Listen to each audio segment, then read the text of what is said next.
I'll be spending some time with my family. We're gonna get started. We are here for the Biennial Audits Oversight Commission. Mayor Costello, councilman from the 11th District and chair of the commission. Joining us is Council President Nick Mosby, Comptroller Bill Henry, Council Member Chris Burnett from the 8th District, Council Member Isaac Yitzi Schleifer from the 5th District, Inspector General Isabel Cumming, and Finance Director Henry Raymond. We have a quorum. Staff to the committee is Marguerite Curran. We are joined by Josh Pash, the city auditor, and Miss Mong. Am I saying that correctly?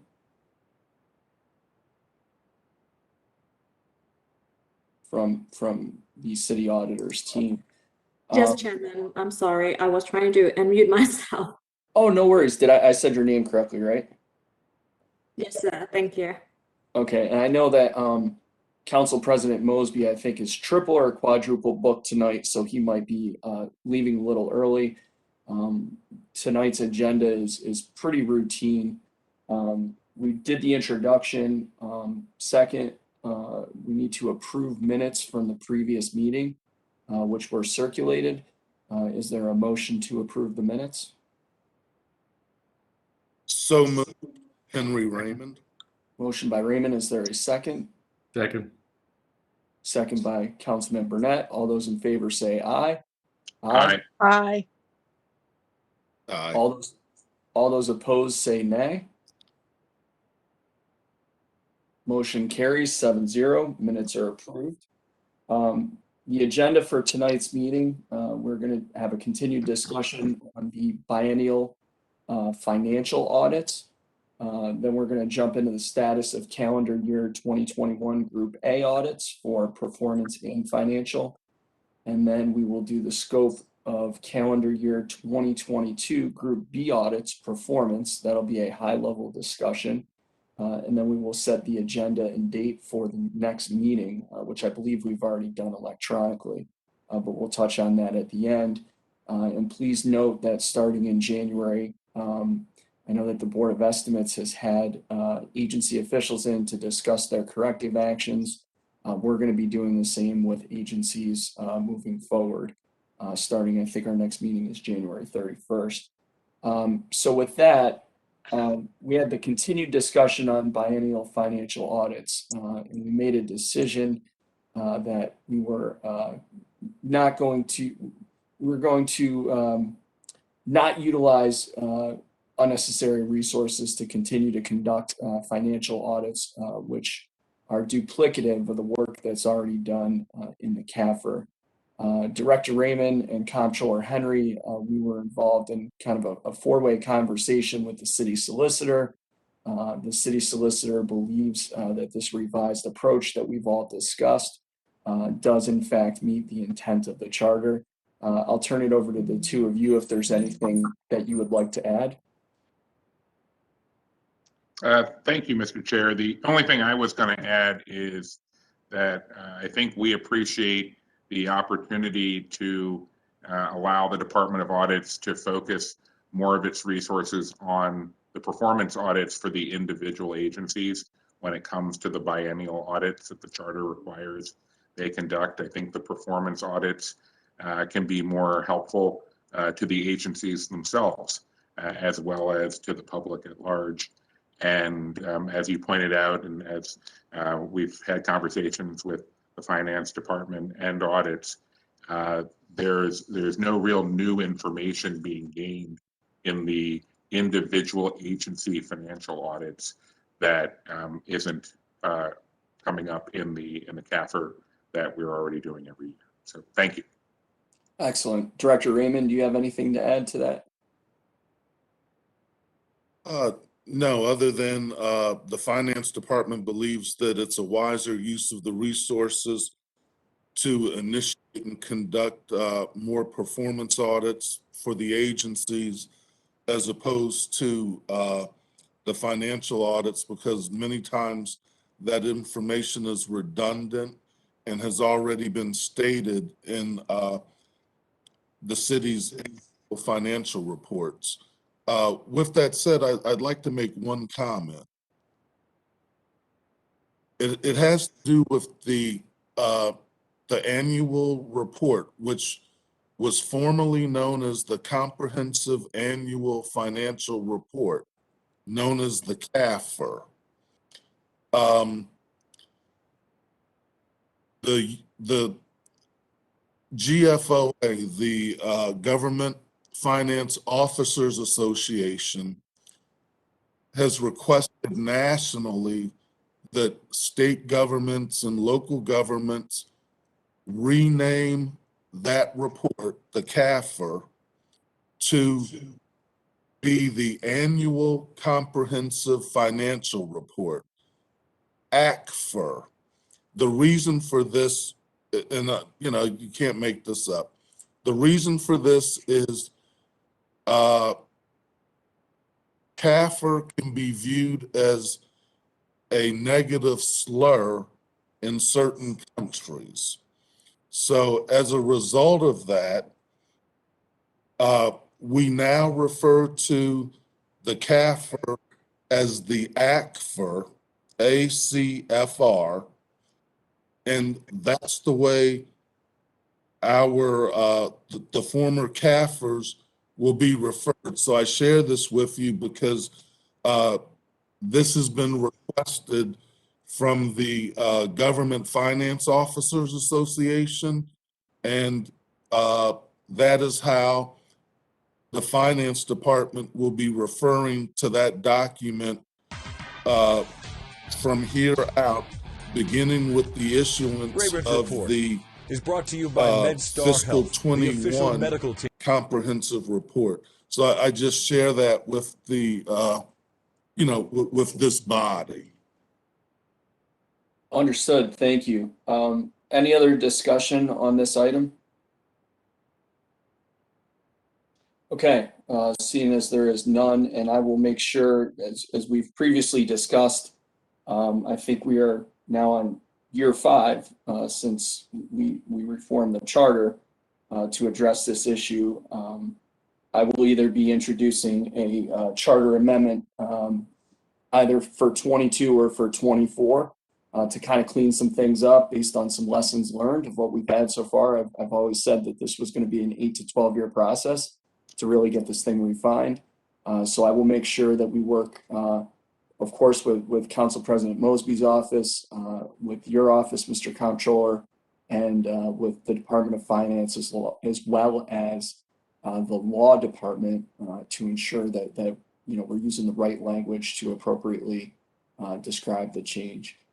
So with that, I think we're ready to get into the status of calendar year 2021 Group A audits for both performance and financial. Josh, I understand you have a presentation. Could you either put it up, or if you do not have privileges, Marguerite, could you do that? And then we'll turn it over to Josh. He's the presenter. He can bring it up. Go ahead, Okay. Josh. Mm-hmm. And Josh, I'm going to ask you to keep your presentation to about 20 minutes, please, and thank you. Okay, so this is a presentation of the Biennial Audits Oversight Commission, a briefing. Oops. So the agenda is to go through the calendar year 21 audits, the finding recommendations related to the issued reports of those audits, implementation of the status prior findings and actions, and then to highlight the Group B audits and to have a bit of a discussion on the scoping there. So the Group A audits was the fire department. As we can see, the performance has been issued and we are not doing the financial audit. For BSIT, we are in the planning phases of the performance audit. The financial audit has been reported. That financial audit was started and had significant audit work done on it when the commission and the legal department decided that we weren't going to require them this year. So we wanted to complete that report. DGS performance has been issued. Finance, we're in the fieldwork stage, the end of the final fieldwork stage. And then for public works, both the financial and the performance, we're in the reporting phase, working with the agencies to get management responses. DHCD has been issued, and for the homeless services, we are in the reporting phase. So for the audits that we've issued thus far, we have for the fire department, we had three primary findings, and that was the accounting and financial controls for invoicing, collecting, recording special events, and level 3 fire watch activities needs improvement. Basically, it was done very much on a manual type basis and not through the centralized process of the city. And so we brought that up and gave recommendations related to that. We also noted that documentation evidencing those fire watch activities and performance of the related services does not exist. Their fire retention was very short, and they could not support any activities for the year under audit. And then we also noted that the approved flat rate, which for those fire watch activities is years and years old and does not cover the cost or anywhere near the cost of those services. And the fire department agreed with all the findings and has action plans to address them all. For DGS, we noted that there's not a unified inventory of all the city real property, and the city being Baltimore government city, including the vacant property related to there.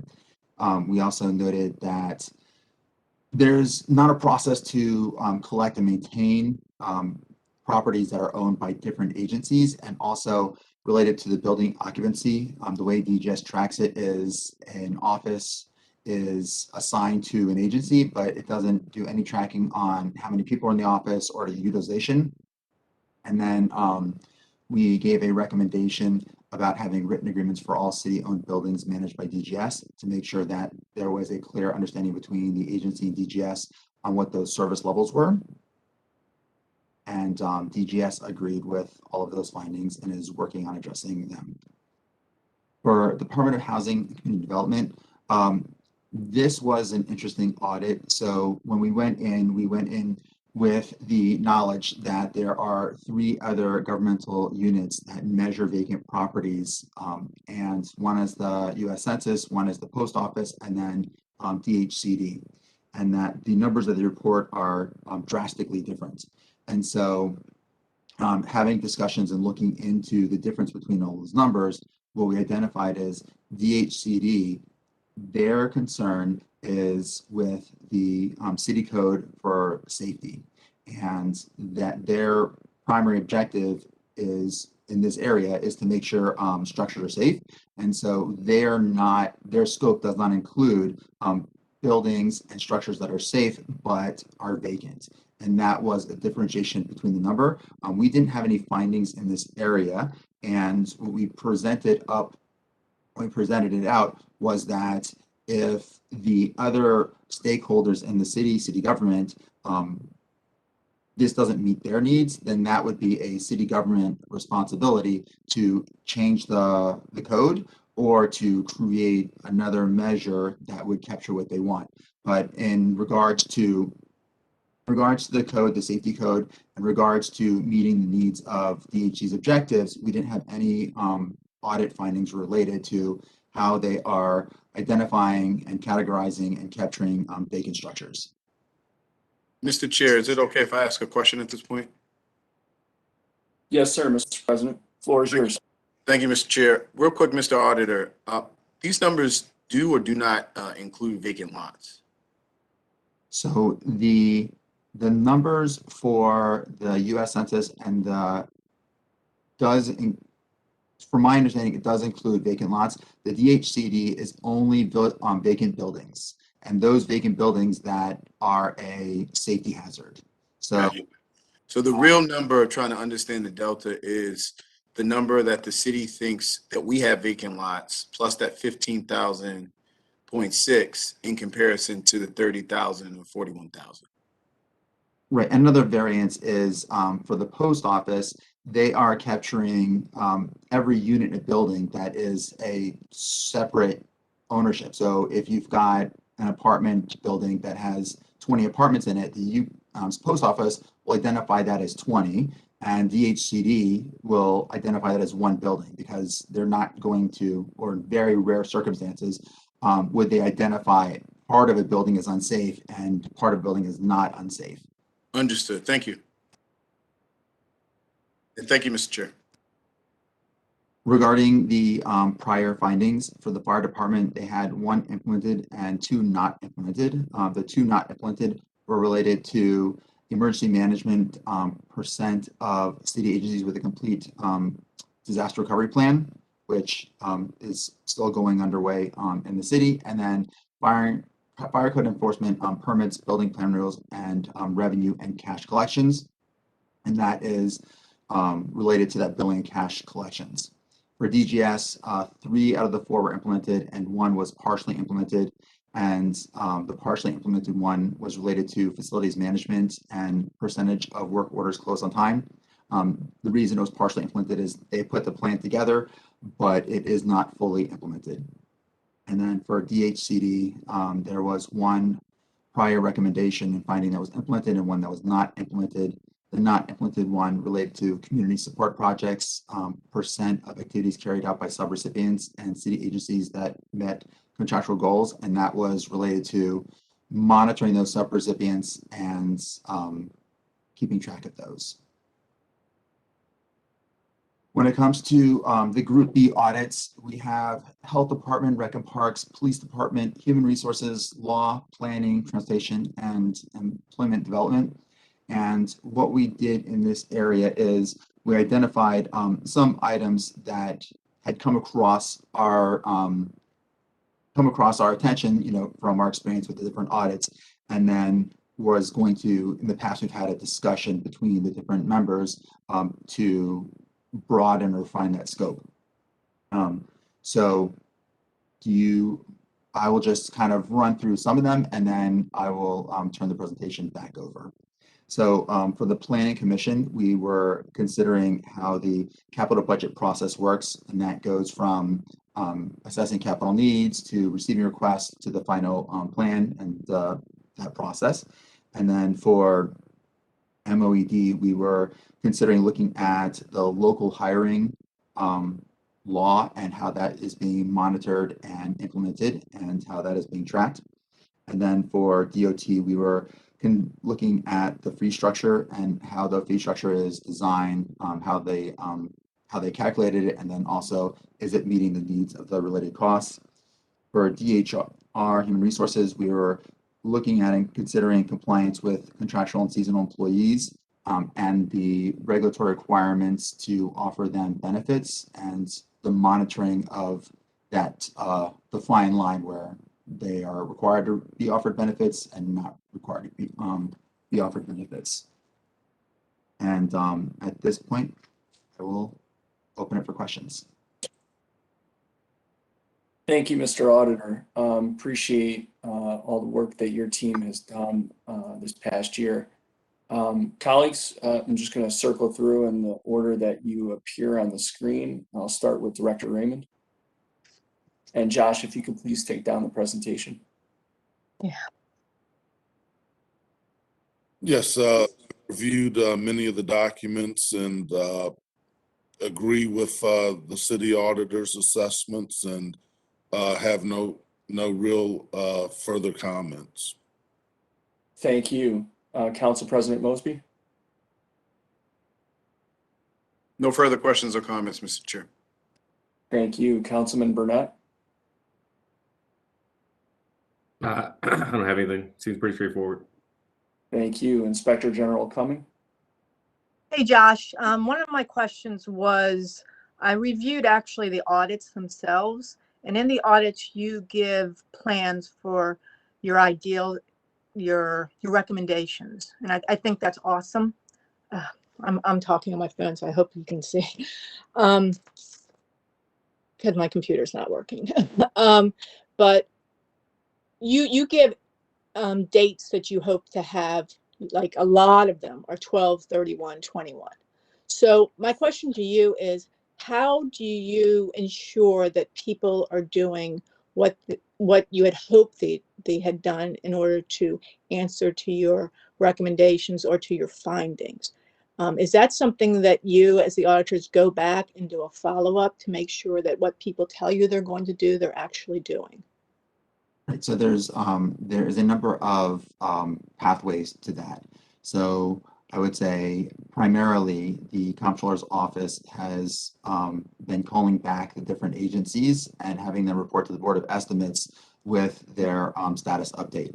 The Department of Audits, when we go and we do another audit of those agencies, or upon request, we will follow up on the previous recommendations and findings and then report on the status of those. That was the middle slide we have was the prior findings. The Board of Estimates will sometimes request the agency to come and report directly to them and give an update on the status of those findings. So those are the three primary methods of doing those follow-ups and getting that information. Okay, and as a member of this board, do we get the follow-ups as well? Yes. Okay. Yes. And just to clarify, the dates that are put in the reports, those are management action plans and management expected completion dates. So those dates are set by management Right. based on their risk and their resources, et cetera. And then insert what we have identified to the different agencies is if the management action plan is set to be put into place more than, let's say, a year and a half or 2 years, we'll ask them to give us milestones so that it won't be a date so far away and then it'll be iterative, because there are some processes, let's say like Workday, which take more than a year to complete.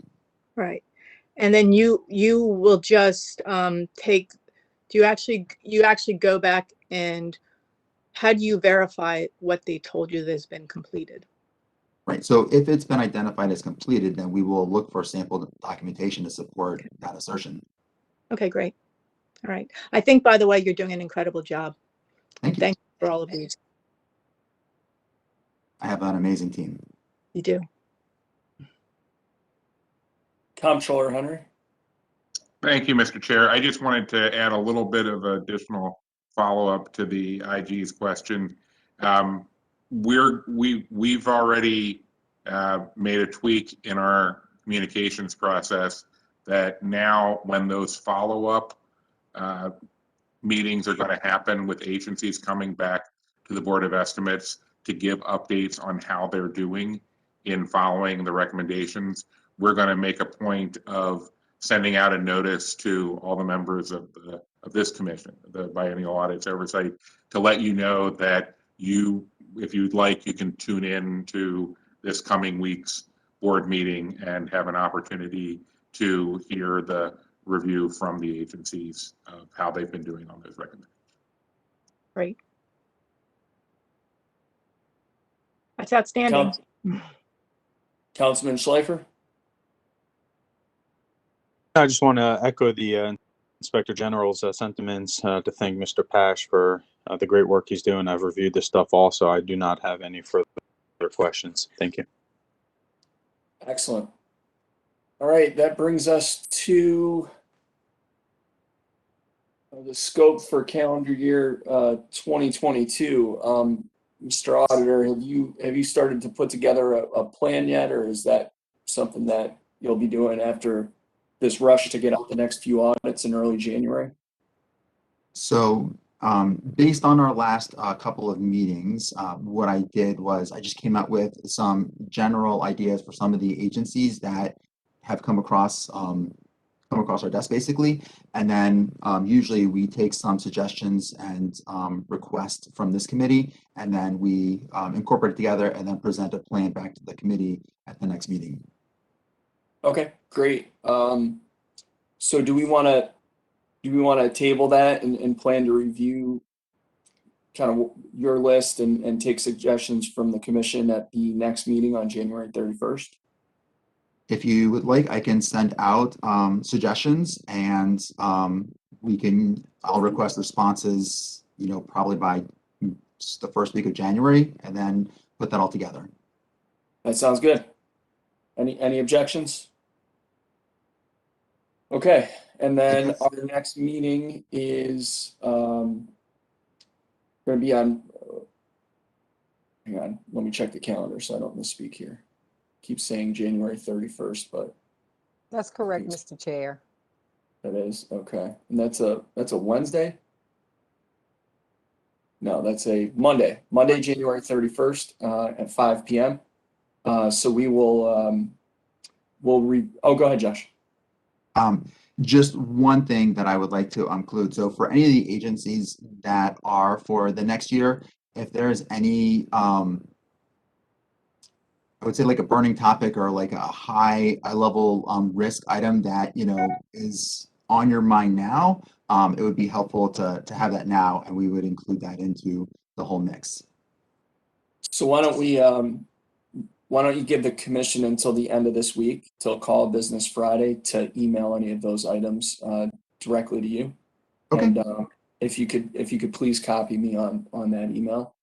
And then we will come back on January 31st, Monday at 5 PM.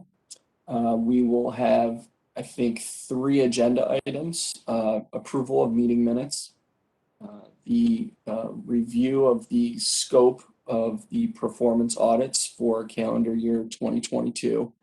And then we will have agency officials in to start to discuss their corrective action plans to address recommendations from Josh.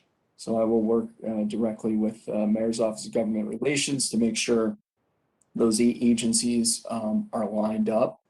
And Josh, it would be helpful if your office could prepare some type of spreadsheet just aggregating what those recommendations are from the previous year of audits. So we will start with what we did in 2020. So we'll bring that group in, and then we can discuss after the meeting on January 31st if we want to bring in the previous year from 2019 sometime in the summer. Everyone good with that course of action? Excellent. Any other business? All right. Thank you all very much. Have a wonderful holiday season. Oh, and before I forget, because I don't know if I'm going to have an opportunity to be in another hearing with you, Director Raymond, I want to thank you from the bottom of my heart. You have been a fantastic public servant, one of my favorite people in city government, and look forward to seeing you on the other side. But just want to thank you for a great career in public service in the city of Baltimore.